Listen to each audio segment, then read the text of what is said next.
Mai Kako, a Komomai Curtain Call, a weekly program of reviews, previews, interviews, and features of and or with the great art and artists on Maui and beyond. I'm Paul James Brown. This is the first Art of Trash show without the organization and leadership of the late Wilma Nakamura. She passed 2 weeks before the opening of the 2023 show. Thanks to Judy Bruder and Rob Spencer, the jurors for the show, the 2024 exhibit opened appropriately on Earth Day, April 22nd, and will be open daily 10 a.m. to 6 p.m. in the Maui Mall next to Genki Sushi until May 10th. This annual exhibit was the brainchild of Hawaii Island artist Ira Ono. He challenged artists to repurpose the stuff we throw away and demonstrate its value as well as the need to husband our environment. Ms. Nakamura said, quote, "The annual Art of Trash show is designed to inspire environmental awareness of trash and give a new perspective of how we, as a community, view and appreciate our valuable resources," unquote. This year, there are 50 pieces created by 19 artists. Tim Gunter gets the prize for the most work in the show. Mr. Gunter has 23 pieces. Here are just a few of them. This is March Madness Band. Mobile Tune-Up. Drag on and on and on. Fried Artist. Broke. She core light on her feet. It's a fall world after all. Penmanship. And finally, my personal favorite, because I love Frank Sinatra, this is entitled Final Curtain. It has a music box that plays My Way. He would have had 25 works, but two, Barbecue and Paint Stripper, were rejected by the jurors as being potentially upsetting for the young ones. When I went to the show, the jurors' choices had not yet been announced. I was told they wouldn't be announced until the day of the closing on May 10th, so, if you will allow me, I will give you my jurors' choices. This elegant minimalist work, Water Meter, was by Toids. The artist tells us in the work's label, quote, "is a simple reminder of all those who lost so much so quickly on August 8th, unquote.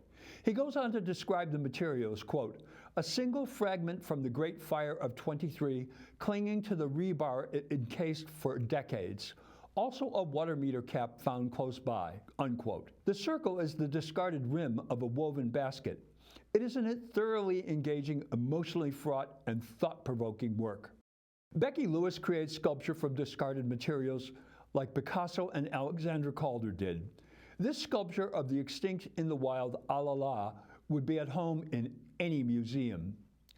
Eric Bindevald sees this collage using a repurposed road work ahead sign as a rebuttal to the no stopping historic Lahaina Town closed signs we are all familiar with. Road work ahead is another piece of fine art in this show. Chris Mithen dedicated this work, Wilma's Circus, to Ms. Nakamura, who he tells us, along with Ira Ono, guided and supported him and other artists through the years, and he wanted to create a piece dedicated, quote, "to the amazing circus that is the art of trash," unquote. It reminds us of how mischievous and happy Ms. Nakamura was. Bob Ross, who passed in 1995 at 52, taught millions how to love painting. His Joy of Painting show premiered in 1983 and went on until his death. Melissa Bruck worshipped him, and here is her altar to Bob Ross, a fitting tribute to the man whose first TV paintings are valued at nearly $10 million. Scott Fair has given us these steampunk vintage planes and a locomotive. They are exceptionally complex. Be sure to read the list of materials used. It is fascinating. Here is another work by Toids inspired by turning an egg carton inside out, and voila! You get pretty strange looking headgear. He calls this discombobulated, flabbergasted, hungover. Scott Adams transformed a retired baggage handling roller from Kahului Airport into a wind chime playing coffee table. Pretty clever. Therese Masters took a Christmas lawn ornament, some vacuum cleaner hose, and Halloween gloves to create this homage to E.T. entitled Home.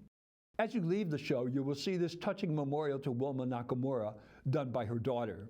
As always, The Art of Trash is one of the most creative shows here. It asks artists to repurpose stuff that would go into the landfill.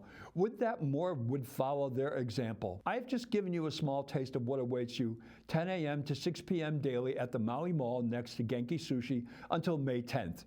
Check it out. Maui Academy of Performing Arts Musical Theater Junior Company is presenting Disney's High School Musical Junior at their Living Room Theater on Main Street in Wailuku for only 3 more performances, Friday and Saturday at 7 and Sunday at 3. There are 25 high-energy, hard-working young people from 12 to 17 in this cast, directed by Jeffrey Scott Parsons with musical direction by Michael Willett. The average age is 13. They have been working on this since January, twice a week. They take us through 5 days at East High in Albuquerque, New Mexico, and a flashback to a New Year's Eve karaoke party where Troy Bolton, Peter Hano, and Gabriela Montez, Kamala Stewart, meet. He has discovered not only a girl he is sweet on, but a singing voice he never knew he had. Gabriela's parents move around, and she ironically finds herself at East High and shyly bumps into Troy. However, the president of the drama club, Sharpay Evans, Aggie Watt, thinks Troy is hers. Troy is the captain of the basketball team, and his dad, Gus Solomon, is the coach. He is under pressure to bring them to a championship, something Coach Bolden was never able to accomplish when he missed the go-ahead shot during his high school years. Enter Ms. Darbus, Sasha Mizell, the drama teacher. She is having auditions for her original musical, Juliet and Romeo, written by one of her students, Kelsey Nielsen, Azamina Zainuddin. Sharpay and her brother, Moss Kwan, audition and are sure they are going to get the parts. But then they hear that Troy and Gabriela intend to audition as well. In the meantime, Gabriela has revealed herself as somewhat of a genius. When she corrects an equation her teacher has asked the class to resolve. She is recruited by the Brainiacs to lead them to their first victory in the Scholastic Decathlon.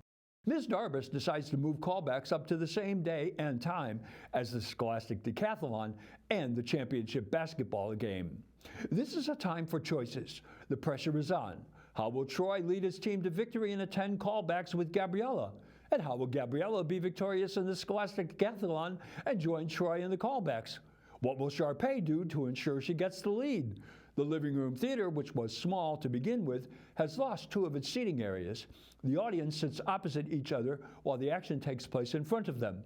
This means the most limited seating theater on the island is even more limited. So don't delay. Go to their website, www.mauiacademy.org, and order tickets. Standouts in this cast are Aggie Watt Sharpay.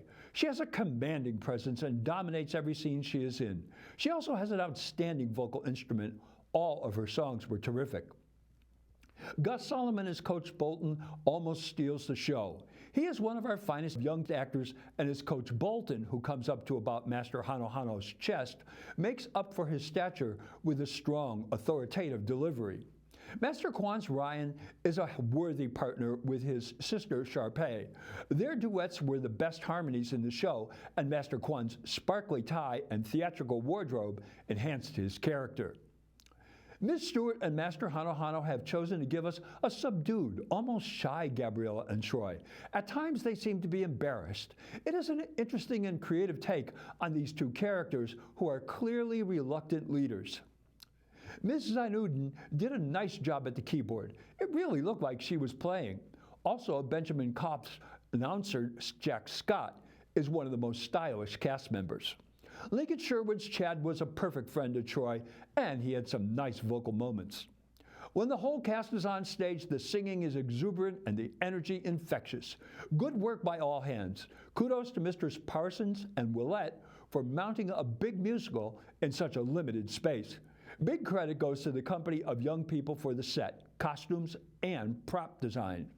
You only have 3 more chances to see this show in the Living Room Theater on Main Street in Wailuku, Friday and Saturday at 7 and Sunday at 3. Go to www.mauiacademy.org for tickets. Well, that's Curtain Call for this week.